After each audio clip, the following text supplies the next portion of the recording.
আসছি, খুব ভালো লাগছে, গান শুনতেছি, ভালো লাগছে। ইদানিং প্রত্যেকটা বিনোদন অঙ্গনে আপনাকে খুব মানে বেশি দেখা যাচ্ছে, আসলে এটি কেমন ভাবে নিচ্ছেন? কেমন দেখা মানে, ও আচ্ছা, বেশি দেখা যাচ্ছে, আগে এতটা বেশি দেখতাম না। আমি তো আগে থেকেই বললাম আমি দেশের বাইরে ছিলাম, এজন্য আমার আশা হয়নি, বাট এখন দেশে আছি এই জন্য আমাকে দেখতে পাচ্ছেন। আমি যদি দেশের বাইরে থাকতাম তখন তো আর আমাকে দেখতে পারতেন না। আর ঈদ ছিল, হ্যাঁ, ঈদের কারণেই আসলে আমার দেশে থাকা। ঈদ না থাকলে আসলে আমি এতদিন দেশের বাইরেই থাকতাম, আমার এতগুলো প্রোগ্রামে অ্যাটেন্ড করা হতো না। যেগুলো প্রোগ্রামে দেখা যাচ্ছে আপনাকে ঘিরে অনেক গণমাধ্যম কর্মী, অনেক সংবাদকর্মী আপনাকে ঘিরে ধরছে, আবার রিলস নিচ্ছে, এটি আসলে কেন বলে মনে করেন? আমার তো ভালো লাগছে। আপু, যেহেতু দেশের বাইরে থাকতেন, কিছুদিন ধরেই আপনার যে ইউটিউব বা ফেসবুকে দেখা যাচ্ছে সান্ডা নামে যে একটা গুজব, মানে গুজব তো না, একটা প্রাণী, আসলে বিষয়টা কি আপনি চেনেন নাকি? মূলত এগুলো নিয়ে কথা না বলি ভাই, এটা নিয়ে কথা হয়েছে না, আমি চিনি না, এটা নিয়ে কথা হয়েছে একটু আগে। না, কি কথা হয়েছে? কিছুক্ষণ আগে আপনারাই তো ছিলেন মনে হয়, এটা নিয়ে কথা শেষ, এটা নিয়ে আমি এখন আর কিছু বলতে চাই না। আচ্ছা আপু, চলচ্চিত্র নাটক বা সিনেমায় যে কোনো চরিত্রে অভিনয় করতে পারে, এখন এই যে নুসরাত ফারিয়াকে যে গ্রেপ্তার করা হলো, এই বিষয়টা কেমনভাবে দেখতেছেন? এটা তো আমাদের শিল্পীর জন্য খুবই দুঃখজনক, কারণ আমরা বিভিন্ন ধরনের যদি ক্যারেক্টার আসে তখন তো আমাদের কাজ করতেই হবে। এখন আমি জানি না আসলে কি হয়েছে, বাট এটা আমাদের শিল্পীর জন্য খুবই দুঃখজনক, আর সবাইকে আমাদের শিল্পীদের খুবই খারাপ কথা বলেছে, এটা আসলে দুঃখজনক। এর আগে কখনো মিউজিক অ্যাওয়ার্ড প্রোগ্রামে আসা হয়েছে কিনা? না, এর আগে আমার আসা হয় নাই, আজকেই ফার্স্ট টাইম আসা। চ্যালেঞ্জ 19তম, তো আপনার অ্যাওয়ার্ডের কততম?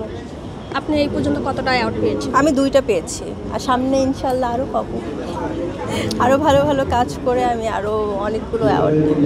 ইদানিং দেখা যাচ্ছে যে আপনি ফেসবুকে বা ইউটিউবে অনেক ভাইরাল, তো আপনি আপনার কাছ থেকে ভাইরাল, নতুন কিছু ভাইরাল দিতে চাচ্ছেন কিনা জনগণকে, না বা যেভাবে ভাইরাল হচ্ছেন সেটা আপনি কীভাবে নিচ্ছেন? আমার কাজ দেখে তো মানে কেউ ভাইরাল হয় না আসলে। দেখা গেল আমি তো 100+ বিজ্ঞাপন করা হয়েছে আমার, আর আমার অনেক কাজ হয়েছে, ওগুলোতে ভাইরাল হয়নি, মানে আপনারা তো দেখেননি, সো এটা তো আমার কোনো দোষ নেই। এখন যুগটাই সোশ্যাল মিডিয়ায়, যে বেশি সামনে আসবে তাকে নিয়ে কথা হবে। সো কাজ দিয়ে আসলে ভাইরাল হওয়া যায় না, কাজ তো কাজেই, কাজ সবাই পছন্দ করবে, সবাই দেখবে, কাজ দিয়ে আসলে ভাইরালের কিছু নেই, বাট আমি চাই কাজের মাধ্যমেই থাকতে। ঈদে নতুন কোনো কাজ নিয়ে আলোচনাতে আসতে চাচ্ছেন কিনা?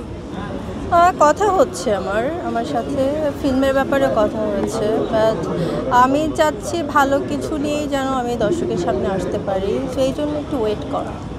আর বেশি নাটক করলে তখন আমাদের দেশে প্রবলেম হচ্ছে, মানে যদি নাটকের নায়িকা হয়ে যায় তখন তো আবার ফিল্ম দেখতে যাবে না, সেই জন্য আমার নাটকটা একটু কম করা, বাট আমার টার্গেট হচ্ছে ফিল্ম আমি করতে চাই। ভাই আপু, আমরা কোনো নায়ক বা পরিচালকের কথা বলতেছি না, বা এমন কোনো গল্প যে পরিচালকের ভালো লাগলো, গল্পটা কোন নায়কের সাথে কাজ করে কি আছে? এটা তো মানে গল্পের উপর ডিপেন্ড করবে কোন নায়ক থাকবে। এখন আমাদের দেশে যেমন এখন যারা আছে পরিচালক, যেমন রায়হান রাফি, এখন ওর কাজে যদি আমার সাথে নতুন একটা ছেলেকেও দেয় সেটাও কিন্তু হিট হবে। সো এটা ডিপেন্ড করে ডিরেক্টর, ভালো গল্প যদি ওই রকমের থাকে তাহলে কেন করবো না, অবশ্যই করবো। বাংলাদেশে কোন নায়ককে আপনার সবথেকে বেশি ভালো লাগে? তাণ্ডবের একটা